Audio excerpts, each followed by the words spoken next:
একজন রিকশাওয়ালা বাবা একমাত্র সন্তান পড়ালেখা করাইতেছে বড় আশা কইরা, প্রাইমারি পাস করলো, হাই স্কুল পাস করলো, কলেজে পাস করলো, ঢাকা ইউনিভার্সিটি ভর্তি হয়ে গেল।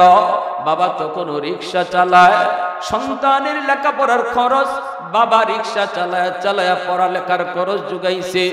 মা মানুষের বাড়িতে কাম করে করে সন্তানের লেখাপড়া চালায় গেছে। এমন মা বাবা গ্রামে গঞ্জে তালাশ করলে পাওয়া যাবে কি যাবে না? আর একটু জোরে কোন পাওয়া যায় কি যায় না? শহরে গেটের পাশে সেই দাঁড়ায় গেল, দারোয়ান আটকে দিয়া বলতেছে, আপনি কে, কার কাছে যাবেন? বাবা তখন নিজের পরিচয় না দিয়া বলে, আমি অমুকের সাথে দেখা করব।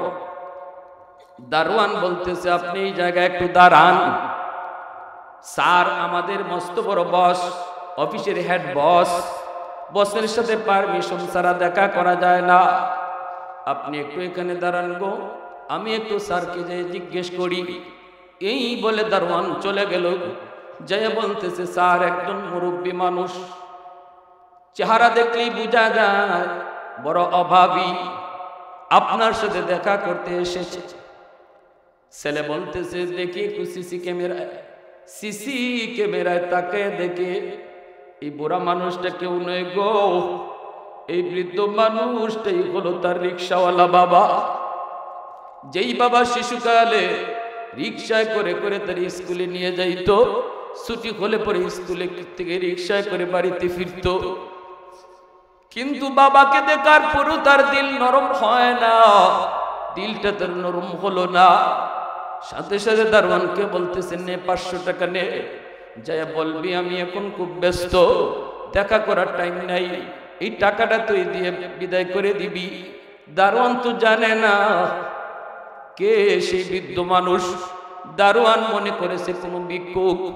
দারোয়ান এই টাকাটা না নিয়ে আইসা বলতেছে, চাচা স্যার বড় ব্যস্ত মানুষ, আপনার দেখা করার সুযোগ নাই, নেন আপনারে 500 টাকা দিছে, আপনি চলে যান।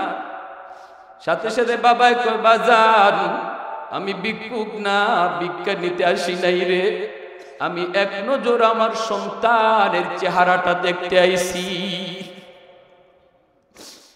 এইবার দারোয়ান, গরিব মানুষ দারোয়ান, সাথে সাথে মাথায় হাত দিয়া মাটিতে বৈশা দারোয়ানে কান্দের কই, চাচা গো আপনি বুঝি আমার স্যারের বাবা হন? বলে হ, মনে হয় আমার ছেলে আমার চিনে নাই রে বাজার, একটু দয়া কও, আমি তার আব্বা এসেছি, গ্রাম থেকে বড় কষ্ট করে এসেছি, শুধু এক নজর সন্তানের চেহারাটা দেখার জন্য।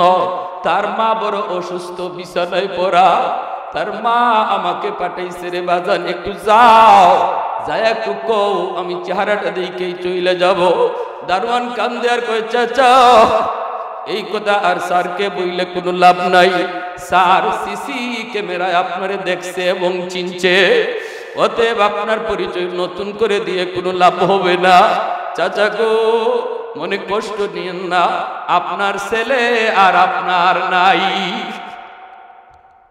বাবা চিৎকার দিয়া মাটিতে বইসা আল্লাহর কাছে হাত তুলে কই, গো মালিক আমি তোমার কাছে বদ্ধ দেই না, ওলামায়ে কেরামের মুখে শুনেছি বাপ মা বদ্ধ দিলে আল্লাহ তোমার দরবারে সরাসরি কবুল হয়ে যায়, আমি বদ্ধ দিলাম না, আল্লাহ তোমার কাছে দোয়া করি তুমি হেদায়েত দান কইরো।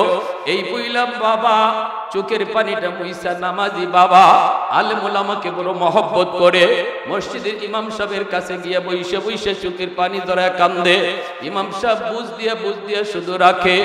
এইদিকে চলছে গ্রামের বাড়িতে, মা অপেক্ষায় আছে কখন স্বামী আসবে।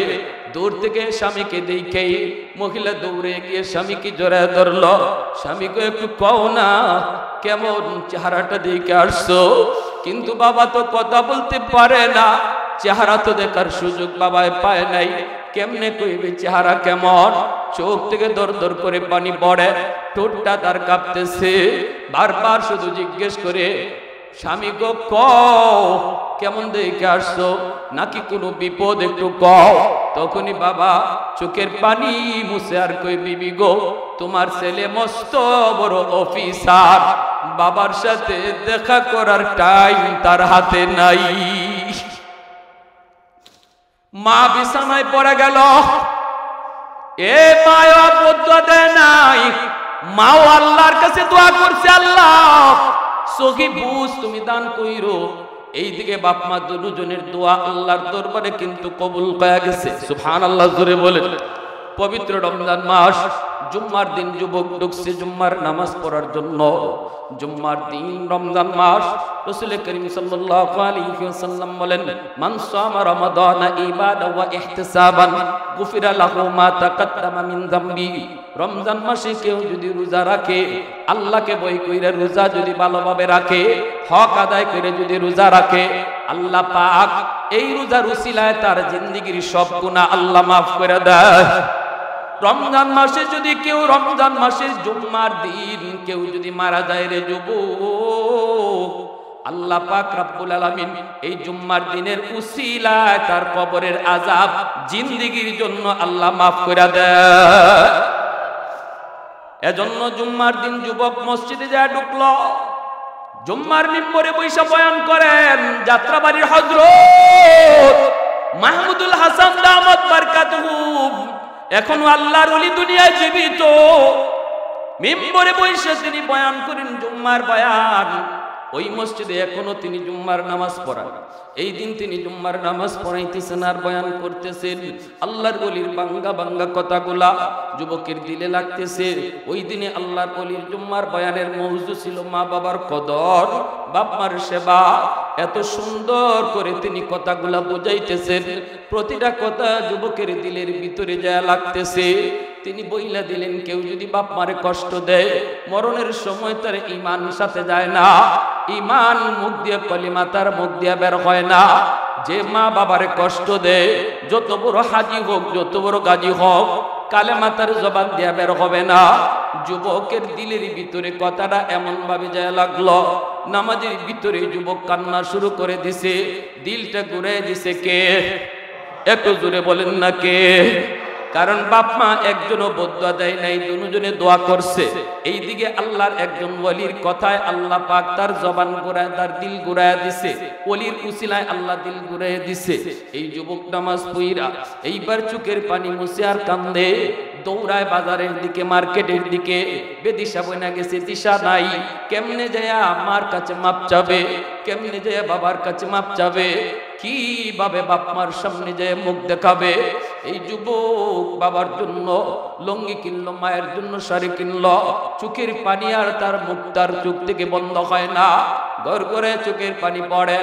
এরপরে রওনা দিচ্ছে পাগলের মতো, আর বাসার দিকে যায় না, স্ত্রীর কাছে যায় না, সন্তানের কাছেও যায় না, কাউকে কিছু না কইয়া সোজা পাগলের মতো গ্রামে যাওয়ার জন্য রওনা দিয়ে দিল।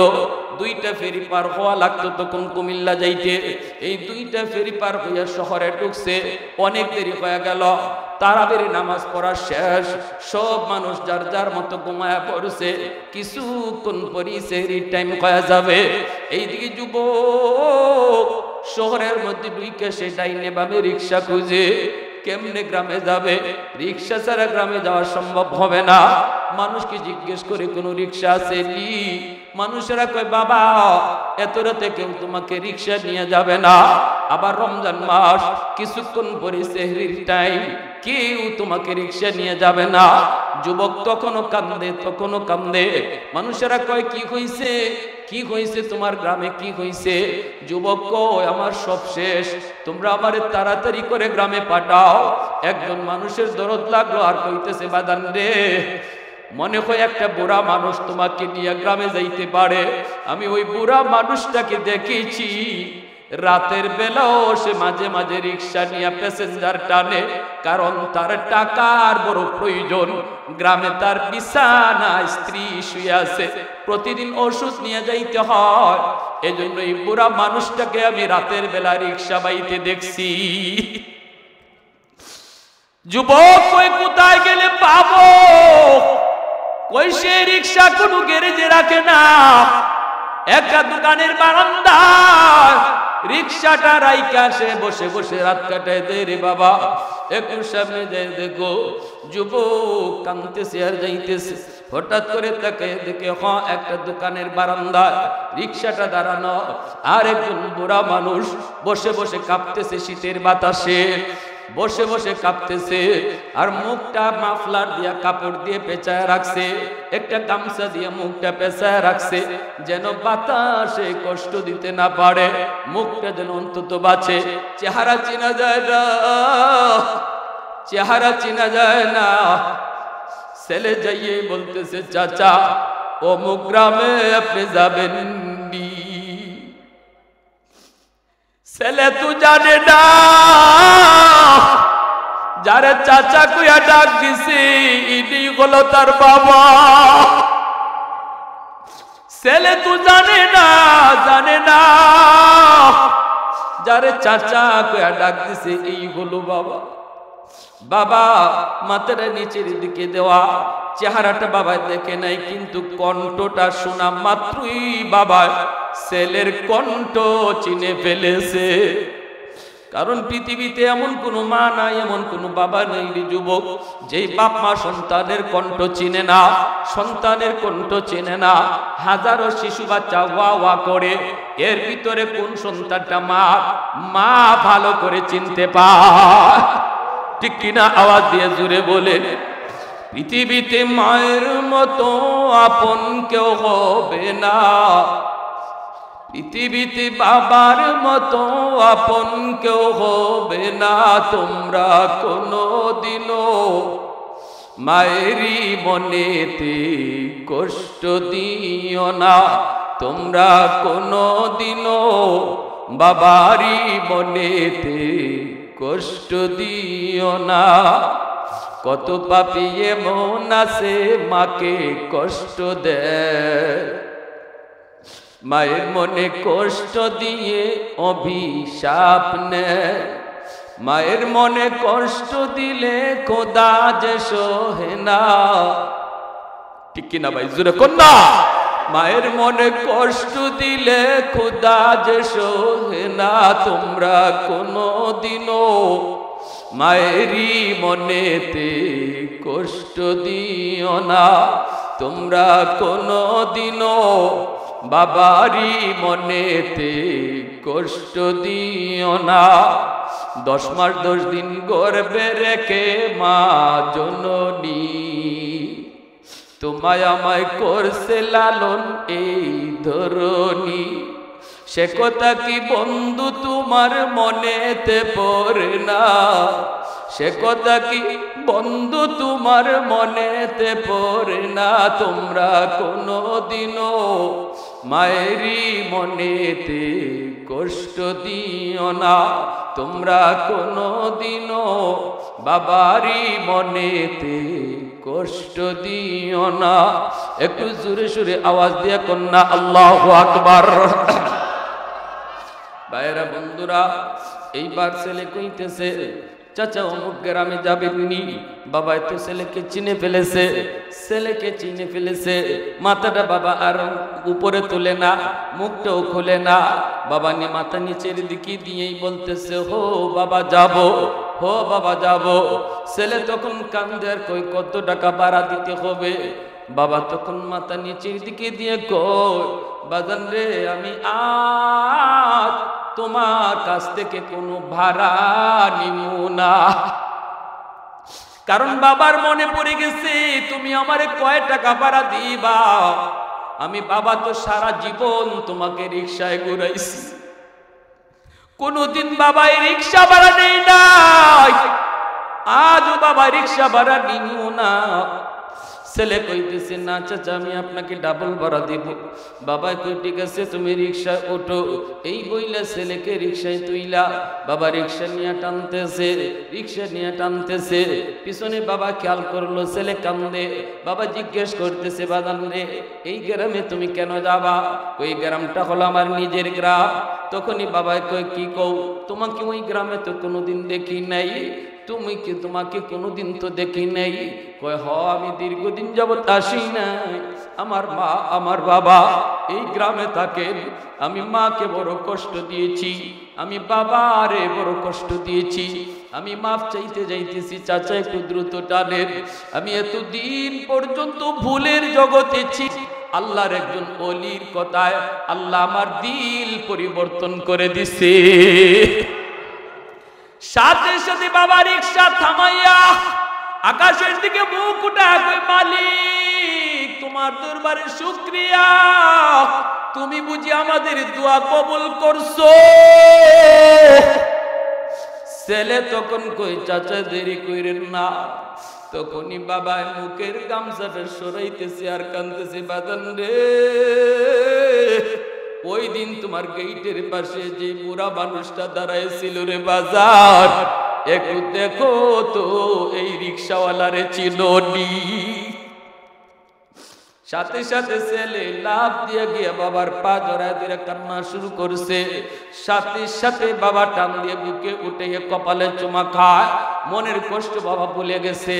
বাড়িতে যায় আম্মা কয়ে ডাক দিছে, মা সাথে সাথে সুস্থ। এজন্যই পৃথিবীতে বাপ মারে খুশি করা সবচেয়ে সহজ কাজ রে যুবক। যত কষ্টই তুমি দিয়া থাকো না কেন, আজ রাত যদি মার পা ধরে তুমি মাফ চাইতে পারো, পাওটা ধরতে দেরি, মায় মাফ করতে দেরি হবে না। বাবার কাছে যে আমার মাপ চাইতে দেরি, কবুল করতে আল্লাহ দেরি হবে না। আজকের মাহফিলে আসা তোমার জন্য সার্থক, মাহফিলে বসা তোমার জন্য সার্থক। রাসূল কয়, যেই রাত্রে যুবক মাকে খুশি করে ঘুমায়, বাবাকে খুশি করে ঘুমায়, ওই ছেলের জন্য সকাল হতেই জান্নাতের দুইটা দরজা আল্লাহ খুলে দেয়। عن ابي هريره رضي الله تعالى عنه قال من اصبح مطيعا لله في والديه اصبح له بابان مفتوحان من الجنه। যদি আজকে রাতে যায় কোন সন্তান তার মাকে তার বাবাকে একটু খুশি করে, একটু আনন্দ দিয়া, একটু হাসাইয়া, একটু মজা কইরা, বাপ মার কাছে বইসা একটু মন সুখ দুঃখের কথা কইয়া কোন সন্তান রাতে ঘুমায়, আর মার দিলটা সন্তানের উপরে খুশি থাকে, বাবার দিলটা খুশি থাকে, আমার রাসূল বলেন এই সন্তানের সকাল হওয়া মাত্রই তার জন্য জান্নাতের দুইটা দরজা আল্লাহ খুলে দেয়। আর কোন সন্তান যদি রাতের বেলা বাপ মার কলিজায় ব্যথা দিয়া ঘুমায়, ওমান আসবাহা আসিয়ান লিল্লাহি ফি ওয়ালিদাইহি আসবাহা লাহু বাবান মাফতুহান মিনান নার। যদি তুমি এই রাতে মার কলিজায় ব্যথা দিয়া ঘুমাও, তুমি জানো মার কলিজায় ব্যথা, এরপরে তুমি মাফ চাও নাই, এরপরে তুমি মাফ চাও নাই, বাবার কলিজায় ব্যথা, তারপরে তুমি মাফ চাও নাই, রাসূল কয় সকাল হতেই তোমার জন্য জাহান্নামের দুইটা দরজা আল্লাহ খুলে দিবে। যদি বাপ মারে খুশি না করে ঘুমাও, কলিজায় ব্যথা দিয়া ঘুমাও। আজ রাত আমরা আমাদের আব্বা আম্মার খুশি করে ঘুমাবো কোন ভাবে, কিভাবে? আমি একটা কৌশল শুধু কইয়া শেষ দিচ্ছি বয়ান। যদি পারি আজকে বাবার মশারিটা আমি নিজে টানায়া দিব, যদি পারি মার মশারিটা নিজে টানায়া দিব, বিছানাটা নিজে কইরা দিব। যদি যায় দেখি আমার আম্মা ঘুমায়া গেছে, আমার আব্বা ঘুমায়া গেছে, এমন কোন যুবক আসো মাথা বাবার পায়ের তালুর মধ্যে একটু তেল লাগাই দিবা, মার মাথার তালুর মধ্যে একটু তেল লাগাই দিবা। এতটুকু কাজ তুমি আজকে কইরা দেখো। তুমি সারা কোনোদিন এমন কাজ করো নাই, আজকে যায় করলা, দিলটা মার খুশি হয়ে যাবে মুহূর্তের ভিতরে। আমার রাসূল কয় রাদার রাব্বি ফি রাদাল ওয়ালিদাইন। তুমি মারে খুশি করো নাই, আরশের মালিককে খুশি করে নিছো। তুমি বাবারে খুশি করো নাই, আরশের মালিককে খুশি করে নিছো। শুধু হাতের তালায় একটু তেল লাগায়া, মার মাথার মধ্যে একটু তেল লাগায়া, বাবার পায়ের তালুতে একটু তেল লাগায়া তুমি আরশের মালিককে তুমি খুশি করে নিছো। এটা আমার রাসূল বলেছেন। আল্লাহ বলে, বন্ধু জানায়া দাও সে বাবারে খুশি করে নাই, শুধু বাবা খুশি না, আমি আল্লাহ খুশি। আর যাদের বাপ মা দুনিয়ায় নাই বলবেন হুজুর আমরা কেমনে খুশি করব, আমাদের আমল কেমনে?